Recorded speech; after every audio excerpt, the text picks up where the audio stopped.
My son left me alone at an airport in a foreign country, without money, without documents, without hope. He wanted to get rid of me once and for all, so he could take my house for himself. But when he opened the door to the house, I was already standing there, smiling. "Oh, you're back? I have a surprise for you." That surprise ruined his whole life. Before we continue, please subscribe to the channel and write in the comments what time it is where you are now. I returned from the restroom to find them huddled together like conspirators. Rodney and Cora, heads bent close, whispering with an urgency that stopped the moment I approached. They sprang apart as if I'd caught them doing something shameful. "Everything okay?" I settled into my seat at gate 17, watching them. "You two have been quiet this morning." Rodney didn't look up from his phone. "Fine, just tired from the trip." Cora's smile was too bright, too sudden. "We're just ready to get home. Can't wait to sleep in our own bed." We still had 90 minutes before our flight to Seattle. The week in Puerto Vallarta had been good. Beaches, dinners, the kind of family time I thought we'd lost after Rodney's mother passed. But something had shifted this morning. The air between us felt thick, wrong. I watched Rodney's thumb scroll across his screen without reading anything. Cora fidgeted with her boarding pass, folding and unfolding the paper. Neither of them looked at me. 20 minutes later, Rodney stood abruptly. "Dad, we need water and some snacks for the flight. You know what we all like. Can you grab stuff?" I started to rise. "Sure, we can all go." "No, you go." He pressed a $20 bill into my palm, his fingers cold despite the terminal heat. "I need to make a work call, and Cora has to hit the restroom. Here's $20. The insistence in his voice didn't match the simple errand. He stepped back, creating distance, his eyes fixed somewhere past my shoulder. I looked at Cora. She was already staring at her phone. "All right." I took the money, felt its crispness. "Be right back." The airport shop was small, tucked between a currency exchange and a coffee stand.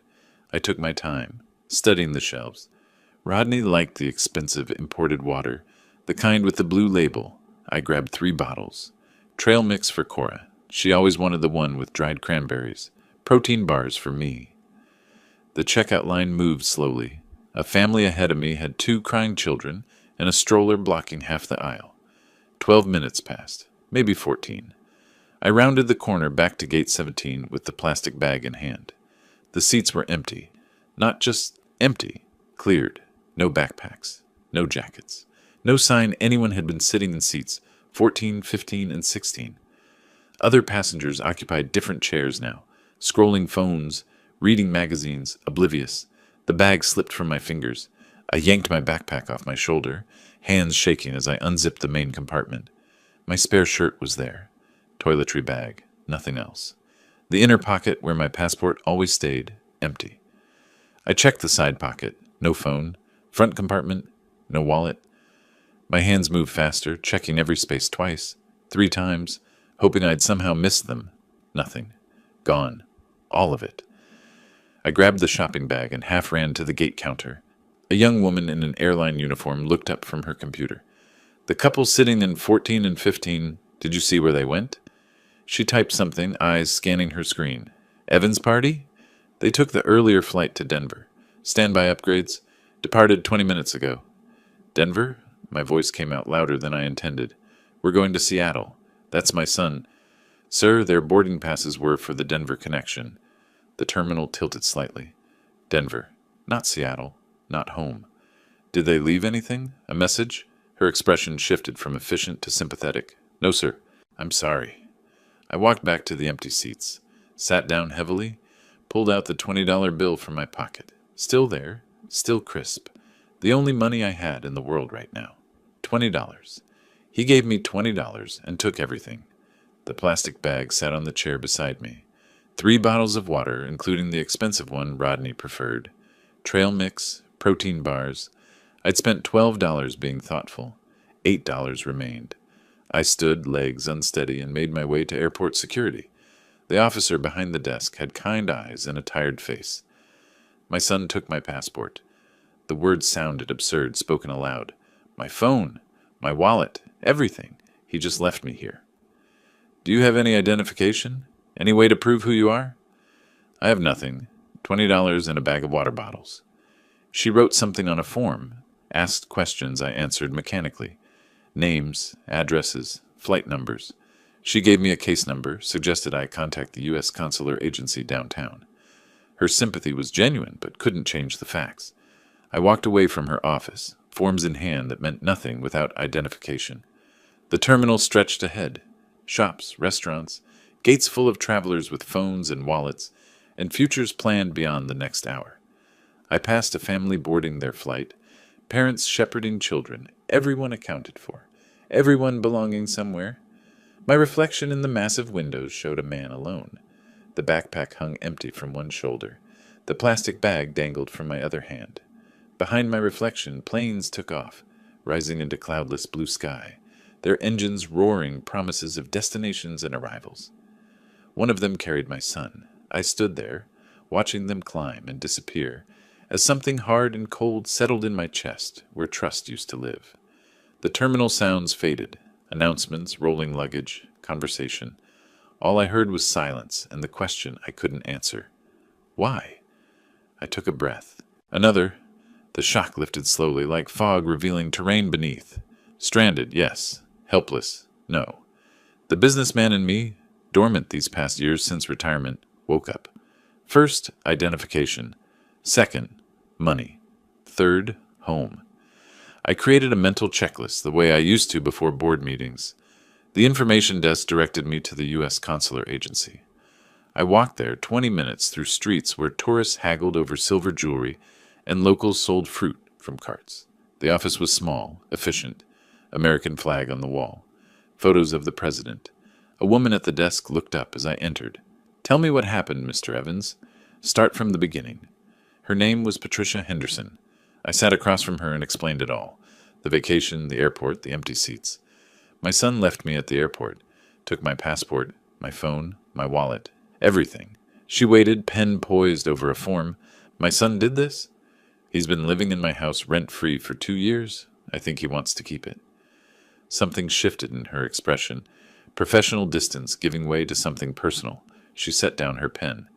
"We can issue an emergency passport. 3 business days minimum. Requires a police report and payment of $135. I emptied my pockets on her desk. $8. Mexican coins. A breakfast receipt from 3 days ago. The $20 bill. Patricia excused herself, returned 10 minutes later with paperwork and news. Payment deferred until I reached home. Emergency assistance fund would help with immediate needs. I'd pay it back. She could see that, she said. 28 years doing this job taught her to recognize who would and wouldn't. "You're not broken," she said, sliding forms across the desk. "You're angry. Angry people find their way home." Outside the consular office, I sat on a bench, forms in hand. A woman approached. Maria, from the airport information desk. I recognized her face. "You have family to call? Friends?" My son was my family. I have neighbors, but no way to reach them. She nodded slowly. Sometimes the people closest to us are the furthest away. My father, similar story. Different details. Same betrayal. How did it end for him? He survived, built something new. You will too. She drove me to a hostel in her old Honda. $15 per night. Clean. Safe. She refused the $2 I offered for gas. Her father had been abandoned once too, she said. Some betrayals cut deeper than others. The hostel room held 6 bunk beds and the smell of salt air and laundry detergent. I took the bottom bunk in the corner. My roommates, 2 German backpackers, a construction worker from Guadalajara, shared their dinner. Bread, cheese, fruit. The girl lent me her phone. I dialed my home number. It rang. No answer. Tried again an hour later. Again. Still no answer. Where was Rodney? Day 2. I walked to the police station downtown. The officer took my statement through a translator. Passport stolen, phone stolen, wallet stolen. By my son. The officer's eyebrows rose at that last detail. Your son, he lives with you? In my house, yes. I let him stay there. And you believe this was planned? The tickets to Denver instead of Seattle. The timing. The standby upgrade. Yes. This was planned. He typed slowly, printed the report, stamped it, handed it over with a look that said he was sorry, but this wouldn't bring anything back. That night, lying on the hostel bunk, ceiling fan clicking its steady rhythm overhead, The memory surfaced. Last month. Rodney visiting more often than usual. Being helpful, attentive. Then, Dad, we should update your medical directive, just in case something happens. Simple form, just sign here. The document had been on his laptop screen. I signed with the electronic signature pad, trusting him completely. Never saw a printed copy, never questioned it. The realization hit like cold water. That wasn't a medical directive. I sat up, startling the German backpacker in the bunk across from me. What had I signed? Power of attorney? Property transfer? The possibilities churned through my mind, each worse than the last. Day 3, I walked the streets of Puerto Vallarta. Not tourist walking, purposeful, methodical. My mind worked through the problem like it used to work through business deals. What does Rodney want? The house. What does Rodney think? That I'm trapped here. What's his timeline? At least a week before he expects me home. That was my advantage. Surprise. Patricia handed me the emergency passport at noon. Thin, temporary, but official. She also gave me an envelope. $600 cash. From the Emergency Assistance Fund. Pay it back when you can. I found an internet cafe. $1 for 30 minutes. Seattle Direct. $420. I booked it for tomorrow morning. Rodney's flight went through Denver. He'd mentioned meetings there, 2 days, maybe 3. I'd beat him home by at least 3 days. Back at the hostel, I made my own checklist. Document everything. Change the locks. Find that paper I signed. Get a lawyer. Make Rodney explain himself face to face. Not revenge. Justice. There's a difference. The German girl asked if I was all right. I was lying on my bunk, staring at the ceiling, probably looking grim. Maybe he doesn't want to know, she said, meaning Rodney not answering my calls. That's what I'm counting on. He thinks I'm stuck here. He's wrong. The next morning, I boarded the flight to Seattle. Economy, middle seat, between a mother with a sleeping infant and a teenager with headphones. My emergency passport rested in my shirt pocket, $165 in my sock. The plane taxied down the runway. Through the small window, Puerto Vallarta shrank beneath us. Beach, hotels, the airport where everything changed. The wheels left the ground. I didn't look back. My mind was already in Seattle, already at my front door, already planning the expression on my face when Rodney walked in and found his father waiting. The seatbelt sign blinked off. The flight attendant began beverage service. Water, please? Free? Save every dollar. 3 hours and 40 minutes to Seattle. Rodney didn't know I was coming. The wheels hit runway concrete with that jarring thud that says you're home. The plane tilted as we braked, engines roaring in reverse. Through the window I saw Seattle, rain-dark clouds, evergreen hills, the familiar airport buildings, home. But home was different now, not refuge. Battlefield. I waited while other passengers grabbed bags from overhead bins, jostled toward the exit. Patient, methodical. I had time. Rodney didn't know I was coming. The rideshare driver had a Seahawks air freshener hanging from her mirror. Young woman, probably 25. Chatty at first until she sensed I wasn't interested in conversation. She pulled up to the house 47 minutes later. I stared at it from the back seat. Pale blue Craftsman, white trim, the porch I rebuilt 5 years ago, the garden waiting for spring planting, $850,000 of real estate, my life's work, my security. Rodney lived there rent-free and wanted to take it all. I paid the $47 fare, added $3 for tip, calculated generosity, and thanked her. Stood on the sidewalk with my nearly empty backpack, looking at my own house like I was seeing it for the first time. Alton? I turned. Daniel Kowalski emerged from next door, white hair catching the afternoon light, reading glasses pushed up on his forehead. He wore a cardigan despite the mild weather. You're back early. He walked toward me, expression cycling through surprise, confusion, concern. Where's Rodney? Is everything all right? The questions came fast. Daniel had lived next door 12 years. Retired history teacher, observant by profession and nature. He knew when something was wrong. I decided quickly. An observant neighbor was almost as good as a friend. They came back early. Different flight. I had some delays. Different flight? His eyebrows rose. That seems odd for a family vacation. Tell me about what you saw when they were loading the car. We stood on the strip of grass between our driveways. Daniel adjusted his glasses. It was early morning, 3 days before you were due back. Boxes, bags. More than seemed normal for a vacation. I waved, but Rodney didn't wave back. Seemed focused. Intense, maybe. Premeditated, careful, hidden. What time? 6:30, maybe earlier? Before most neighbors were awake? I filed this away. Thank you. If Rodney comes by while I'm out, don't tell him you saw me.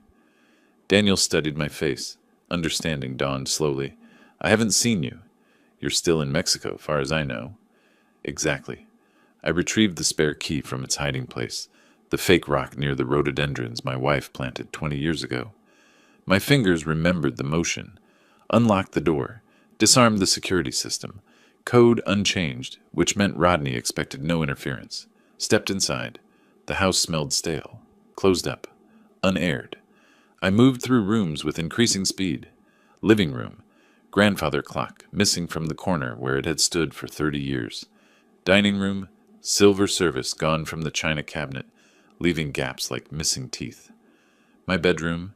The jewelry box my wife left me, emptied of her rings and bracelets. The study. My Omega watch. Collectible. Worth $2,800. Not in its case. The vintage Leica camera, absent from its shelf. Each missing item was a small theft. Together they formed a pattern. Rodney didn't just abandon me. He robbed me first. My home office occupied the converted sunroom. Desk facing the window, overlooking the garden. On the desk, centered perfectly, lay a manila folder. I opened it. Legal documents. Official seals. Notary stamps. The top page read, Deed of Gift, in bold typeface. I scanned quickly. Property address, mine. Grantor, Alton Evans. Grantee, Rodney Evans. Consideration, love and affection. Date, 4 weeks ago. My signature at the bottom. Witnessed, notarized. My hands didn't shake. They should have. Instead, they were steady, cold. The anger wasn't hot anymore. It was frozen solid, sharp enough to cut. I walked back outside.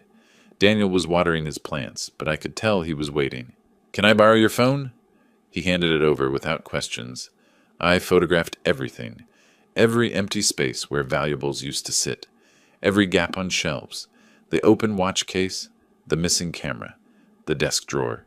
The deed of gift from every angle. Evidence. I learned in business. Document everything, assume nothing, trust nobody. Daniel stood on his porch while I worked. When I returned his phone, he asked, Alton, if you need anything, if there's trouble. There's trouble, but I'm handling it. Inside again, I picked up the landline. Still worked. Called my bank. This is Alton Evans, account ending in 7743. I need to verify there's been no unusual activity. Security questions. Mother's maiden name. First car. Street I grew up on. The representative checked. Everything looks normal, sir. Last transaction was 4 weeks ago. Automatic utility payment. No attempts to add authorized users or change beneficiaries? No, sir. Your account settings are unchanged. One small relief. Rodney took objects.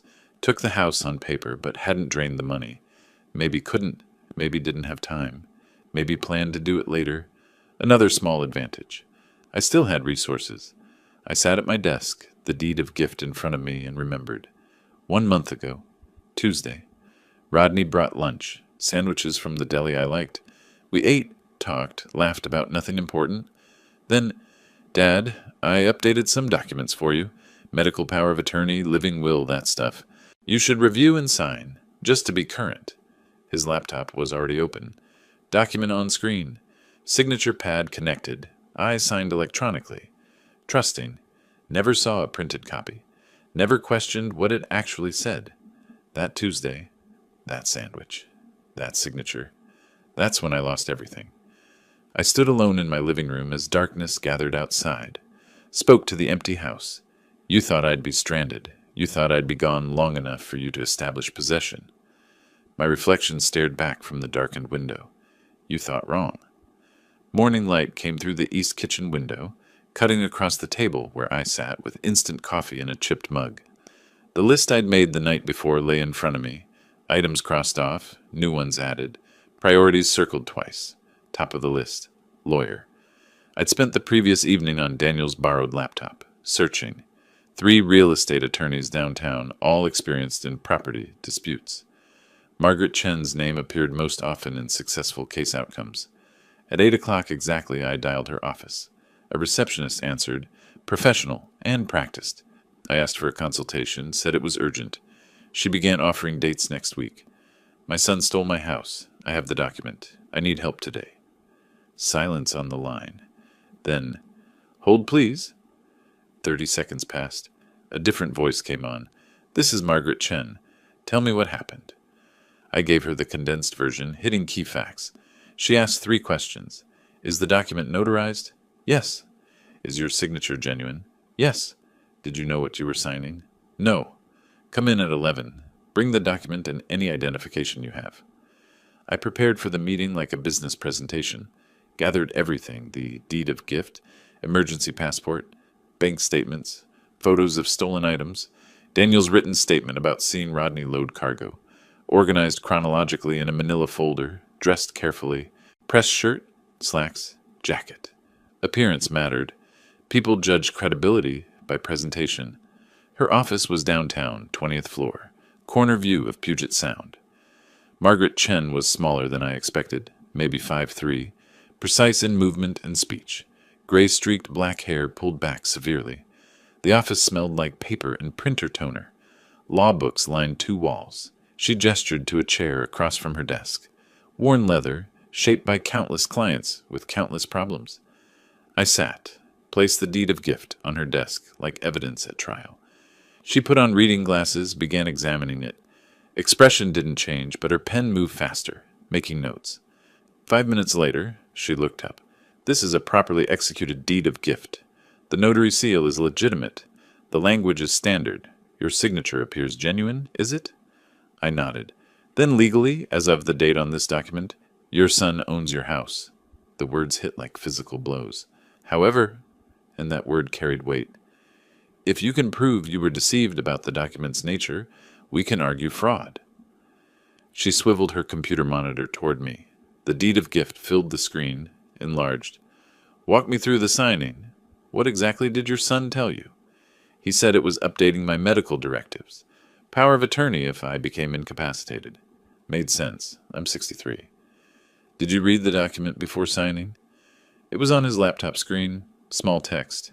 He scrolled through it quickly, said it was standard language. And you never received a signed copy?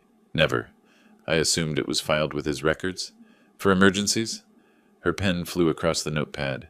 That's our angle. Misrepresentation of document contents. Concealment of true nature. She made copies of everything, returned originals, scanned the deed, enlarged the notary section. This was done carefully, professional, premeditated. She pointed at details on the screen. The notary's name is visible here. I'll need to interview them. She typed notes rapidly. This will cost money, retainer, court fees, possibly expert witnesses. Are you prepared for that?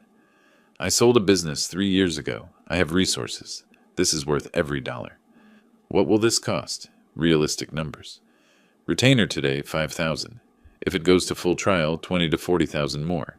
Maybe higher if he fights hard. I didn't hesitate. I'll write the check. What are our odds? If we can prove deception, 60-40 in your favor. Maybe better with the airport abandonment adding context. But fraud is hard to prove. I'm not walking away from my house. I didn't think you were. That's why I cleared my schedule. The police station came next. East Precinct, afternoon. Fluorescent lights, scuffed linoleum, metal chairs. I filed formal complaint. Theft of property from airport. Stolen passport, wallet, phone. Stolen items from home. The officer taking the report was young, probably late 20s. She typed slowly. The suspect is your son? Yes. And he lives with you? In my house, yes. The house he's trying to steal. She looked up at that. This is a civil matter, sir. We can take the report about stolen items, but property disputes go through courts. I kept my voice level. The theft happened in Mexico, international. The stolen items have serial numbers. That's criminal. She typed faster, asked for serial numbers. I provided them. Watch and camera, documented for insurance. She asked about the silver service value. I estimated conservatively. $3,500. 90 minutes later, she handed me a case number. "Someone will follow up," she said, tone suggesting I shouldn't hold my breath. Back at Margaret's office, I watched her work, typing rapidly, printing, signing, gathering documents. Motion to invalidate deed of gift based on fraud and undue influence, the header read. "I'm requesting expedited hearing given the living situation dispute." She collated pages, stapled them. "Your son will be served with these papers. He'll know you're back. He'll know you're fighting. Good, I want him to know." The locksmith arrived at 5. Company van, toolbox, professional demeanor, middle-aged man named Frank. "These are good locks. Lasted well? Why the change?" "Security upgrade." He worked efficiently. "Front door, back door, garage entrance. New keys, new deadbolts, new security." "None of my business," Frank said, installing the front deadbolt. "But the old keys won't work anymore. If someone has copies. That's the point." "Understood. These new ones are pick-resistant. Better protection." $340. I paid without hesitation. Money well spent. Frank handed over 3 sets of keys. "Old locks are disabled. Nobody's getting in with old keys." I tested each lock twice. Solid. Secure. My house again. After Frank left, I walked through each room, testing the new locks. Key turned smooth. Bolt slid home. Perfect. I pocketed 1 set, hid the second in a new location, kept the third on my desk. Then I moved furniture. Not rearranging exactly. Claiming. Pushed the couch 6 inches. Rotated dining chairs. Small changes, but changes. Marking territory. Making the space mine again. Evening settled over Capitol Hill. I stood at the front window. New locks secure behind me. Legal documents filed. Police reports submitted. My house. My fortress. My battleground. Across the street, lights flickered on in neighbors' homes. Normal lives continuing. My life hadn't been normal since the airport. Might never be normal again. The new phone I'd bought sat silent on the coffee table. No calls. Rodney didn't know this number. Rodney thought his father was still in Mexico, helpless, abandoned. Wrong. 6:47 p.m. 8:47 in Denver. Was Rodney at dinner? In a hotel? Planning his return to his house? The uncertainty bothered me less than it should. I'd established position. Changed the field. When Rodney came back, everything would be different. I moved to the kitchen, opened the refrigerator, empty except for condiments and expired milk. Tomorrow I'd shop, restock, live. Tonight, instant coffee and frozen bread would do. I carried another cup back to the window. The street was quiet. No cars approaching. Not yet. I sipped coffee, watched, and waited for the confrontation I knew was coming. 2 days passed. I spent them preparing. Documents organized on the coffee table. New keys in my pocket. Phone charged. Recording app tested and ready. I moved through the house like a general inspecting fortifications, checking windows, testing locks, claiming territory. Late afternoon on the second day, I heard a car door slam outside. I moved to the window, parted the curtain 1 inch. Rodney's silver Honda Accord sat in my driveway. He stood beside it, staring at the house. Even from inside, I could see confusion dawning on his face. Cora emerged from the passenger side, looked toward the front door, whispered something I couldn't hear. I let the curtain fall, counted to 5, waited for the doorbell or knock. Instead, I heard a key scraping in the lock. Once, twice, 3 times, harder.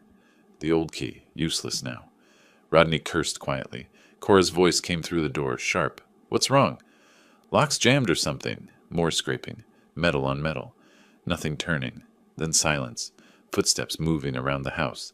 They were checking the back door. I heard them try that lock too. More confusion in their voices, audible through walls. They returned to the front porch. "Call him," Cora said.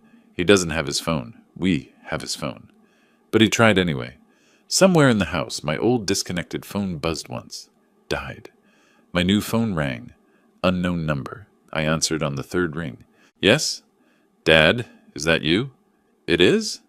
Where are you?" "I've been trying to reach—" "I'm home, Rodney, inside the house. Your keys don't work anymore." Dead silence. Then, "What? How did you— When did you—" "3 days ago. Come to the front door. We need to talk." I opened the door, but stood in the frame, not inviting them in. Rodney looked exhausted. Wrinkled clothes, 2 days of travel visible on his face. Cora stood slightly behind him, eyes sharp, assessing. Rodney tried his concerned son expression. "Dad, thank goodness you're safe. We were so worried. What happened at the airport? We looked for you everywhere." I raised my hand. He stopped. "I know what happened. You sent me to buy water. You flew to Denver. You took my passport, my phone, my wallet, my money. You abandoned me in Mexico with nothing." His mouth opened, closed. No words came. I stepped aside just enough to reveal the coffee table through the doorway. Legal documents stacked neatly. "I have something to show you." I picked up the top document, held it so they could see the header. "Motion to invalidate deed of gift based on fraud." Rodney's face went pale. "That document you had me sign, the one you said was a medical directive, it wasn't. It was a property transfer. You stole my house on paper before you abandoned me in another country." Cora's hand gripped Rodney's arm. Her voice came out ice cold. "We need a lawyer." Rodney recovered. His voice hardened. "That deed is legal. My lawyer already reviewed it. Your signature, properly notarized, legally binding. This house is mine. You're the one trespassing." He pulled out his phone. "I'm calling the police for unlawful occupation." I didn't flinch. "Go ahead. Seattle Police East Precinct already has my report. Case number 774821. Theft in Puerto Vallarta Airport. Stolen items from this house before the trip. Collectible watch, vintage camera, silver service. Your neighbor saw you loading boxes." His finger hovered over the phone. "Didn't dial." "You reported me." "I reported theft, criminal acts. The police have your name, your description, your flight information. Call them. See what happens." I pulled out my own phone, showed the screen. Red recording dot visible. "This conversation is being recorded. Washington is a two-party consent state, and I'm informing you now. Everything you say from this point is documented." Rodney's phone lowered. Cora tugged his arm, whispered something urgent. "This isn't over," Rodney said. "No, it's not. But it's not going the way you planned." They walked backward off the porch, down the steps, toward their car. Rodney kept looking back, at the house, at me, at what he thought he'd claimed. I stood in the doorway until they were in the car, until they were backing down the driveway, until they were gone. Then I closed the door. The new lock clicked solidly. I leaned against it, breathing slow and steady. First round, mine. Through the window, I watched their car disappear. My hands were steady, but my heart pounded, adrenaline catching up now that the confrontation was over. I walked through the house, checking doors and windows from habit. All secure. In the kitchen, I poured water, drank it standing at the sink. The house was quiet again. My phone buzzed. Text from Daniel. "Saw them arrive and leave. You okay?" I typed back, "Fine, thank you." He didn't ask more. I didn't elaborate. I returned to the living room, gathered the documents from the coffee table, filed them back in the folder. Motion to invalidate. Police report. Bank notifications. Locksmith receipt. Paper trail of resistance. Paper trail of war. My phone rang. Margaret Chen's office. I answered, expecting questions about the confrontation. Instead, her paralegal's voice. "Mr. Evans, we've received notice from opposing counsel. Rodney Evans has retained representation. Attorney named Robert Michaels specializes in property disputes. He's filed a counter motion asserting the deed's validity and requesting immediate possession pending court decision." I sat down. The battle had truly begun. 3 days after the confrontation, I sat in Margaret's office for a strategy meeting. She slid a thick document across her desk. "Robert Michaels is thorough. He's filed for expedited hearing on possession, claiming you're unlawfully occupying your son's property." The irony wasn't lost on either of us. I read the motion. Legal language, but the message was clear. Rodney was fighting back hard. "Michaels is good." Margaret refilled her coffee, gestured to offer me some. I shook my head. "He's reframing the entire narrative. You become the unreasonable parent. Rodney becomes the victim. But the facts, Mexico, the theft, the deception, facts matter, but so does presentation. He's separating the criminal allegations from the property dispute, making it look like you're using criminal complaints to relitigate a gift you regret. Oh, that's not what happened. I know. The judge will decide if she knows. That's why we need more evidence. Direct evidence of fraud at the signing. She walked me through Rodney's strategy. Michaels is arguing you made a valid gift, fully informed, properly executed. His position is that you regretted it after the fact. Maybe because you had a falling out, maybe because you're confused about what you signed. He's not acknowledging the Mexico incident in his filings. He's treating this as pure property dispute, ignoring the criminal context. She paused. It's smart. It simplifies his argument. I felt the ground shifting, the narrative being rewritten, my abandonment becoming family disagreement, my stolen house becoming regretted gift. 1 week after the confrontation, Margaret called with worse news. Rodney has filed emergency motion for immediate possession. His argument, he's homeless, living in hotel, while his legal property is occupied by someone who gave it to him. The motion cited financial hardship, hotel costs draining resources, legal ownership via the deed, irreparable harm from being unable to access his property. It's manipulation, Margaret said, but judges sometimes grant possession pending litigation, especially if ownership documents appear valid. We need to counter this fast. I authorized another $3,500 retainer. The costs mounted like water rising.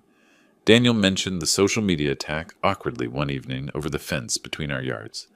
Elton, I don't believe it, but people are talking. Online. Your daughter-in-law posted something. I didn't have social media accounts. Daniel showed me on his phone. Cora's post, carefully worded. Heartbroken. My husband's father gave us his house, then changed his mind and locked us out. We're homeless while he lives in our legal property. Family shouldn't treat family this way. Comments below? Dozens. Split between support and suspicion. Some friends from my past asking what was happening. My privacy invaded. My reputation attacked.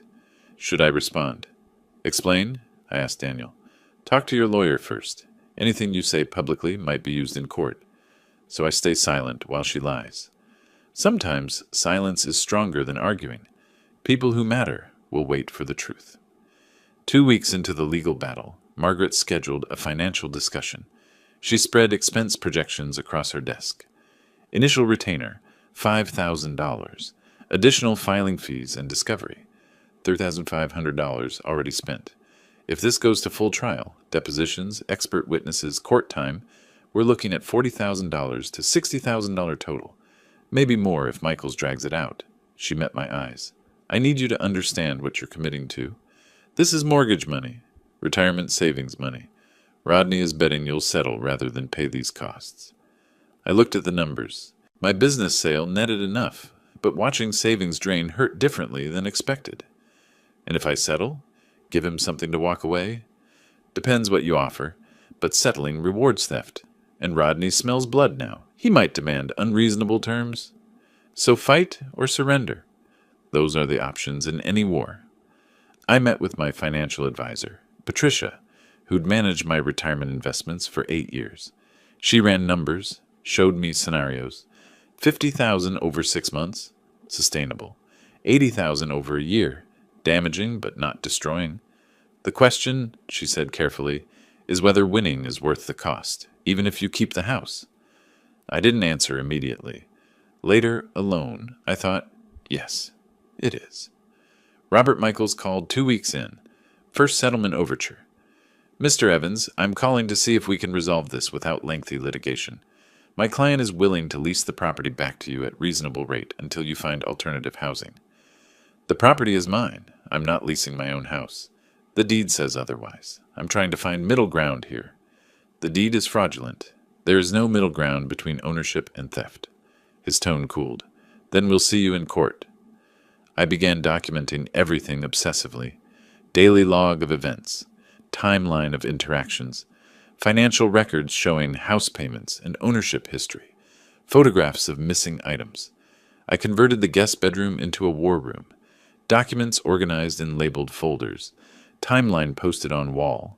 Legal filings filed chronologically. If this was battle, I'd fight with information. 2 weeks into this phase, I sat in my living room, surrounded by legal documents. Bank statements showing depleted retainer. Margaret's cost projections. Rodney's counter motions. Cora's social media attacks. The weight accumulated. I allowed myself 5 minutes of doubt. Wondered if settling would be easier. Then I remembered the airport, the empty seats, the missing passport, the $20 bill, the calculation in my son's betrayal. The doubt hardened back into resolve. I'd see this through. 4 days after hiring Sarah Chen, I met her at a coffee shop downtown. Neutral ground, her preference for initial findings discussions. She arrived with a tablet and manila folder, ordered black coffee, wasted no time. "Your son is drowning," she said without preamble. 47,000 in credit card debt across 6 cards. Maxed out, 3 in collections, 1 threatening lawsuit. He's been dodging calls for months. She opened the tablet, showed me spreadsheets. Red dominated the screen. Overdue delinquent collections. Started 18 months ago. Lifestyle inflation. Expensive dinners, designer purchases. Vacations Cora posted about last year. Income couldn't support spending. She swiped to another screen. Then the debt spiral. Minimum payments missed. Interest compounding. Balance transfers at predatory rates. 6 months ago, one creditor filed intent to sue. That's probably when he started planning this. She looked at me directly. The house wasn't greed. It was desperation. So he took my house to pay his debts. Tried to. The vacation timing, leaving you stranded. That was about establishing possession before you could interfere. But I came back early. Best decision you made.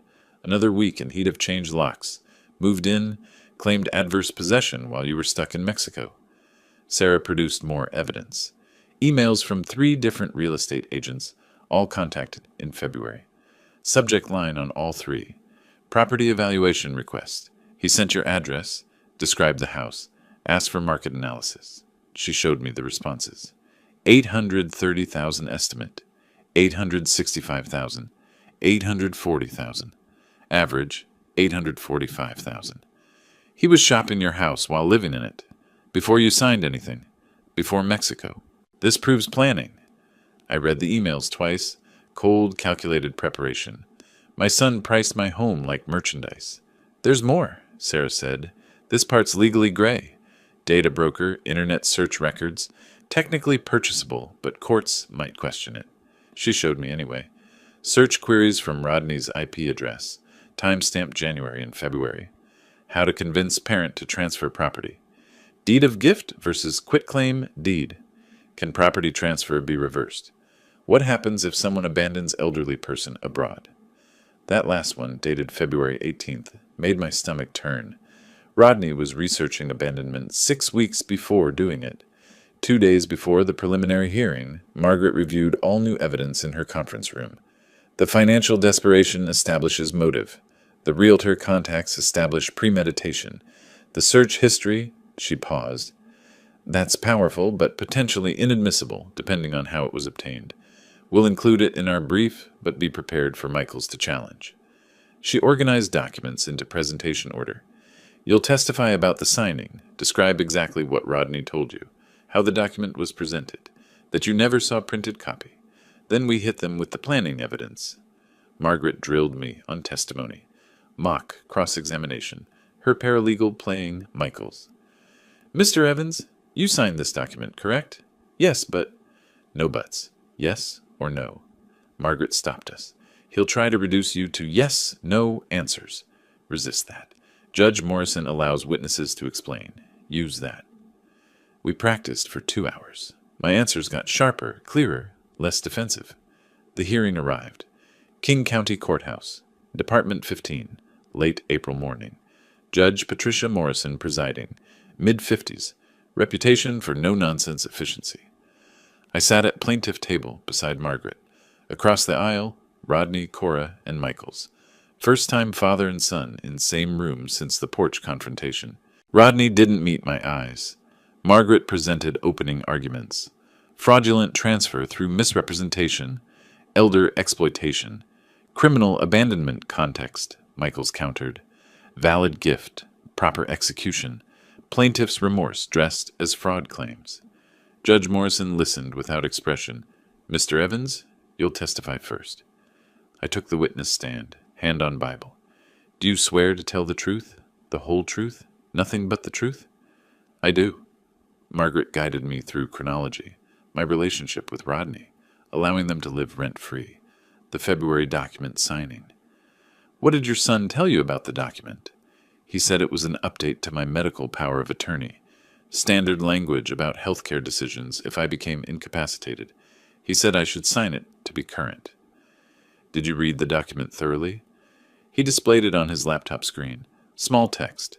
He scrolled quickly, said it was standard boilerplate. I trusted him. He's my son.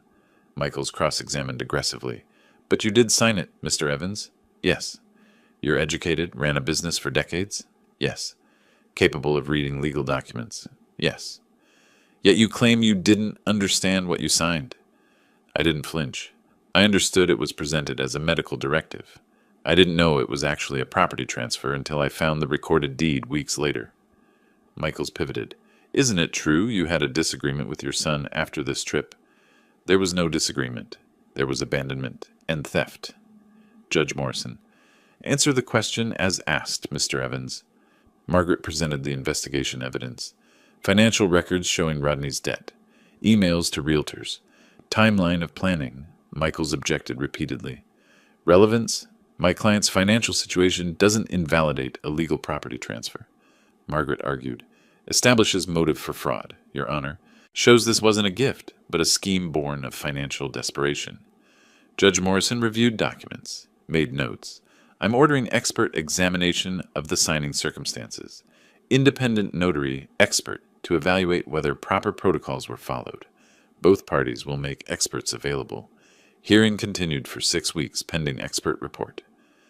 I drove home from the courthouse thinking about Rodney's face during testimony. Pale, rigid, eyes fixed on the defense table. His son didn't testify. Michaels advised against it, probably. Smart lawyering. Why put someone on the stand who might crack? Daniel called as I pulled into my driveway. How did it go? Ongoing. Judge ordered more investigation. That's good, though, right? She's taking it seriously. Yes, but seriously doesn't mean quickly.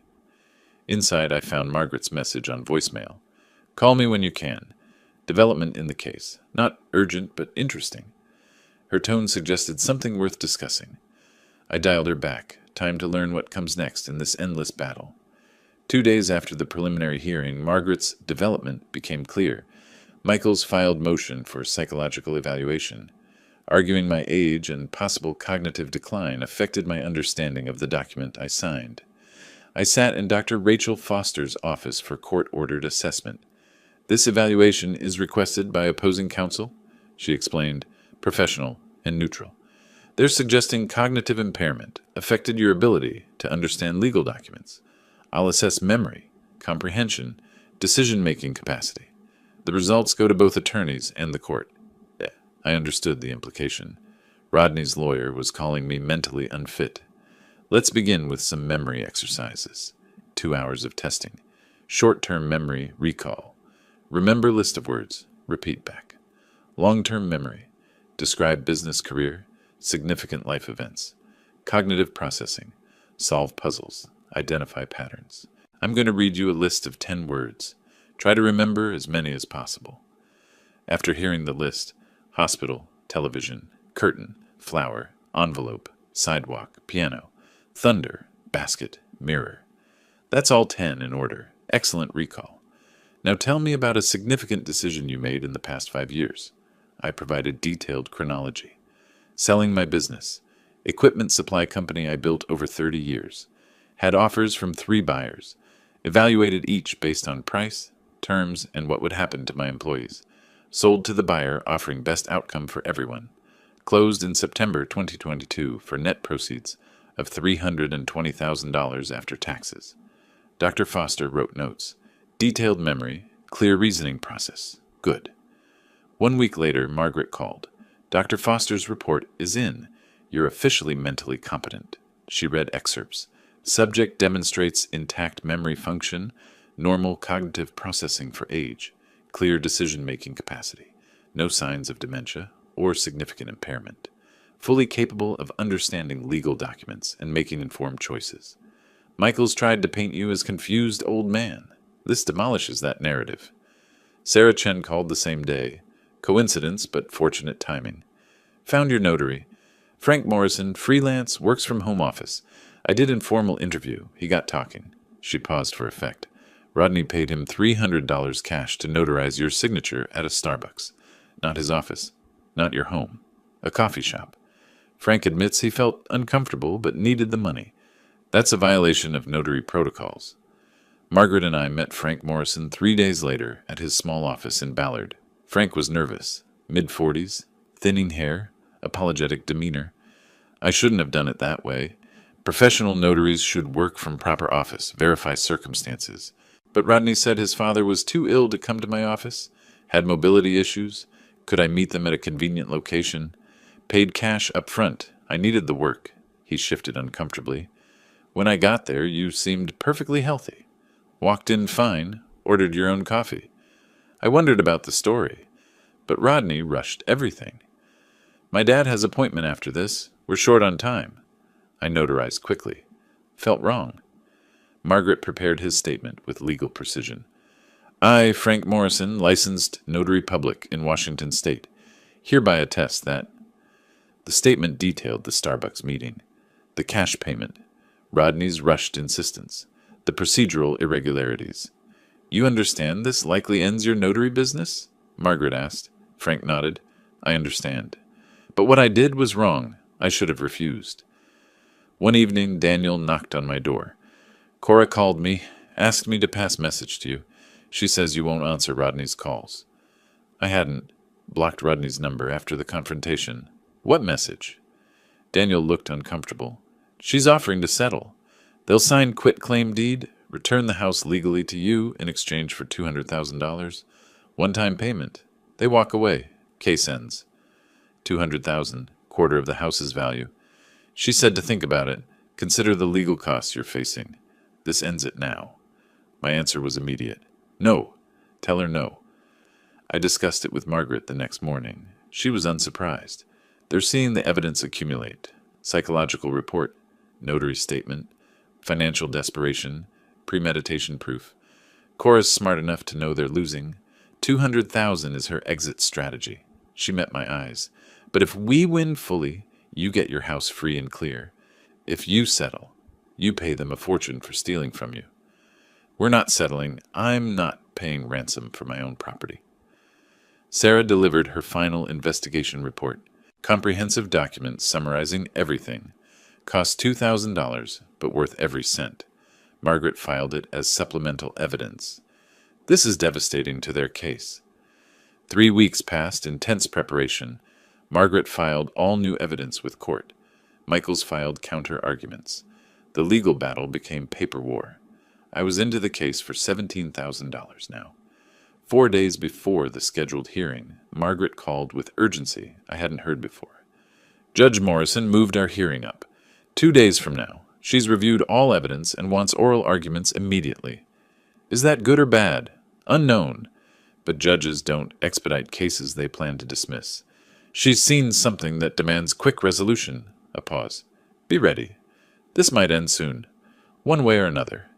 Judge Morrison entered. The bailiff called. All rise. Everyone stood. She sat.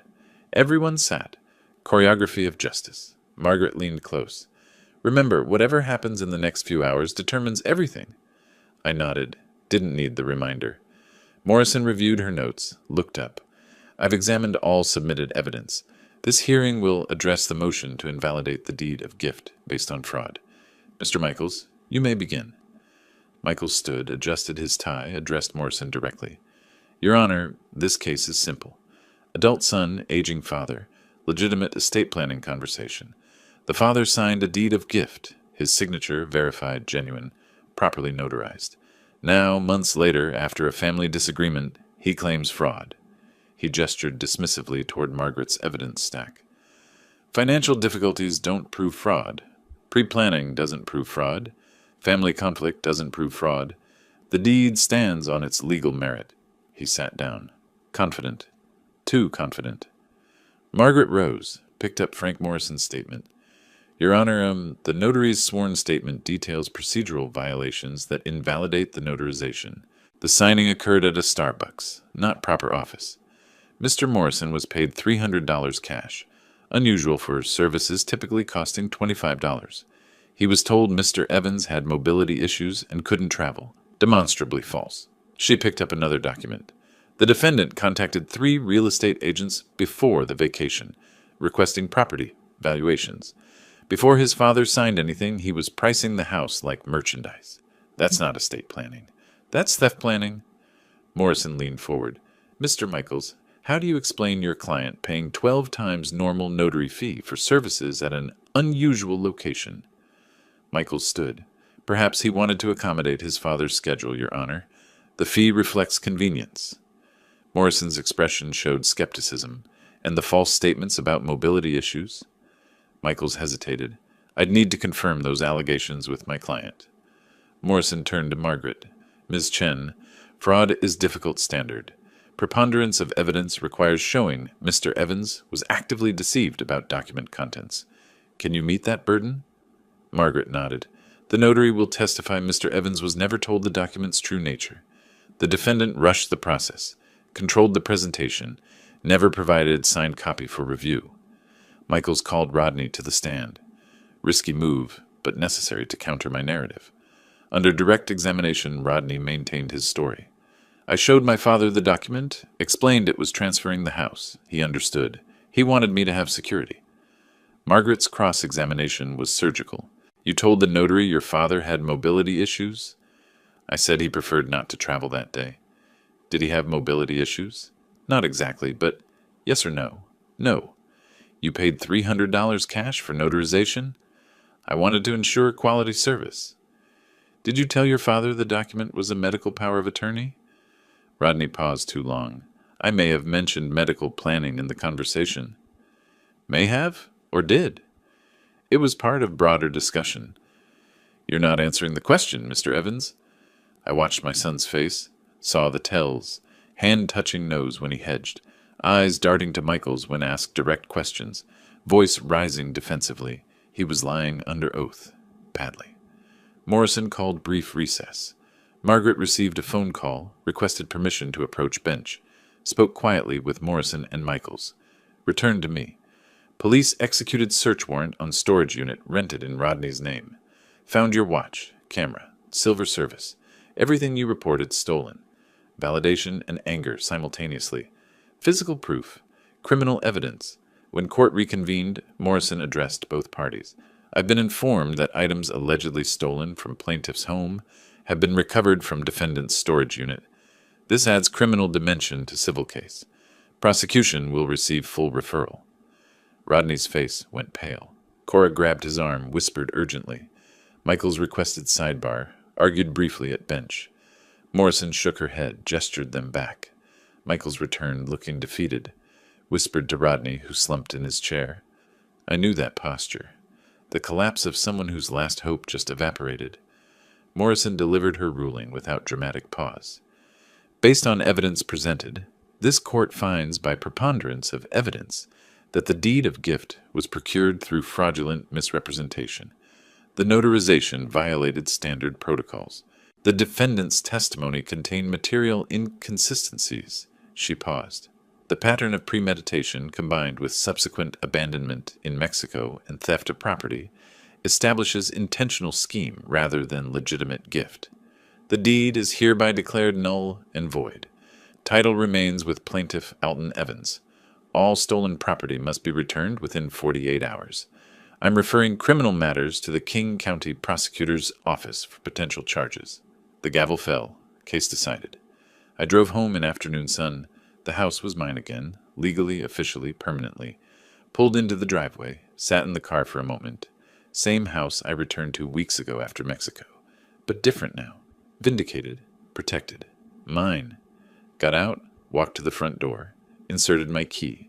The new key Rodney couldn't use. Turned it, stepped inside. The house smelled like home. Not triumph, just home. Through the window, I saw Daniel's porch light on. Walked over, knocked. Daniel opened, saw my face, understood immediately. You won. I won. We sat on his porch, drinking whiskey Daniel saves for special occasions. Talked about baseball, about his garden plans, about the neighborhood. Normal conversation.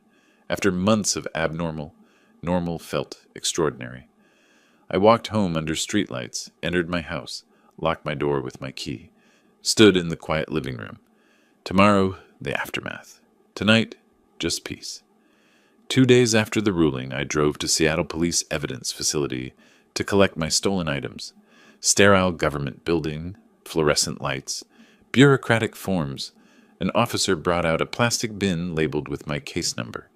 Inside, my grandfather's Omega watch, face scratched but running, the Leica camera, vintage leather case worn but intact, silver service wrapped in evidence bags, tarnished but restorable. I signed the receipt form, carried the bin to my car carefully, as if transporting something fragile. Home again, I unwrapped each item. The watch first, wound it, listened to mechanical tick resume, set correct time, placed it in its case on my dresser where it always lived. The camera next. Checked mechanism, shutter still worked. Returned it to shelf in study. Silver service required polishing. I spent an evening with silver cleaner and soft cloth, removing tarnish, restoring shine. Methodical work, meditative. Each piece cleaned was a piece of my life restored. Margaret called with news. Morrison issued judgment order. Rodney and Cora are jointly liable for $15,000. Reimbursement of your court costs. Compensation for emotional distress, and damages for property theft. Can they pay? Her laugh was humorless. They can't pay their current debts. This judgment goes to the back of a very long line, but it's on their record. Permanent mark. I didn't need the money. I wanted the accountability. 2 weeks later, the prosecutor's office called.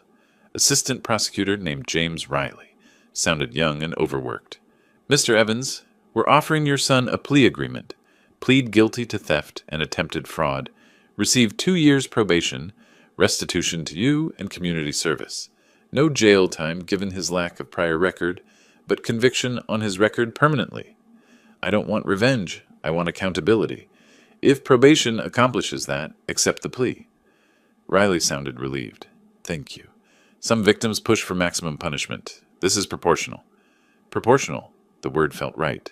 I met with estate attorney Richard Taft in Bellevue. You want to ensure your son can never inherit this property. I nodded.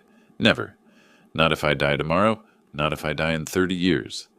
Richard drafted new will on his computer. Clear language. I explicitly disinherit my son Rodney Evans from any claim to my estate. Upon my death, my house shall transfer to the Seattle Housing Foundation to be used for low-income elderly housing. I signed, feeling strange peace. My son tried to take everything, now gets nothing. Not as punishment, as protection. Margaret delivered final bill in person. Professional courtesy. One last meeting to close the case. $19,500 total. I absorbed some research costs and reduced my hourly rate for the final month. I wrote the check without hesitation. You saved my house, and probably my sanity. Worth every penny. She smiled slightly. Most clients complain about legal fees. Most clients don't have sons who try to steal their homes. Early August. Warm Seattle evening. I sat on my front porch with iced tea, reading newspaper. Down the street, a moving truck backed into the apartment complex. Curiosity pulled me to watch. Saw furniture being loaded, cheap pieces, some I recognized from Rodney's room years ago. Then saw them. Rodney carrying boxes. Cora directing movers with sharp gestures. Eviction. Couldn't afford rent anymore. I stayed on my porch, partially hidden by rose bushes. Watched my son's life collapse into cardboard boxes and a rental truck. Rodney looked thinner, older, defeated. Loaded boxes mechanically. No energy. Cora got in the truck passenger seat. Didn't help. Rodney climbed into driver's seat. Truck pulled away. Gone. I sat in silence, processing what I witnessed. I won. Justice happened. My son was destroyed. None of it felt good. It just felt done. Later, Daniel came over. Saw the moving truck. That was them, wasn't it? Yeah. Evicted for non-payment. How do you feel about that? Empty. Not happy, not sad. Just empty. You won. That's supposed to feel good. Winning meant my son lost everything. That's not victory. That's survival. Sometimes survival is the only victory available. September approached. Summer faded toward fall. My house stood solid on its Capitol Hill foundation. My house, legally and emotionally. The garden needed attention. I spent a Saturday weeding, planting fall bulbs, preparing for next season. Daniel helped. Two men working in companionable silence. We drank beer afterward on my porch, watching the street. You ever think about selling, moving somewhere easier? I considered. This house almost got stolen from me. Now that I've fought to keep it, I'm not leaving. Fair enough. We sat watching evening arrive. My phone rang. Unknown number. I ignored it. Could be anything. Probably nothing important. My life had returned to peaceful unimportance. Normal problems? Lawn maintenance, grocery shopping, upcoming dentist appointment. No lawyers, no courts, no betrayals. Just life. The ordinary, precious life I defended. The phone stopped ringing. The street stayed quiet. The house stood. I remained on my porch, in my home, surrounded by the simple victory of having survived someone else's greed. Justice isn't always satisfying, but it's always necessary. I learned that these past months. Learned it at great cost, financially, emotionally, familially. Was it worth it? I looked at my house, the pale blue paint, the white trim, the porch I rebuilt, the garden I tend, my house, my life, my terms. Yes, it was worth it. Every dollar, every stress, every painful moment. Because some things can't be priced, some things have to be defended, and some victories, even when they hurt, are still victories worth winning. If you like this story, please like this video, subscribe to the channel, and share your impressions of this story in the comments. To listen to the next story, click on the box on the left. Thank you for watching.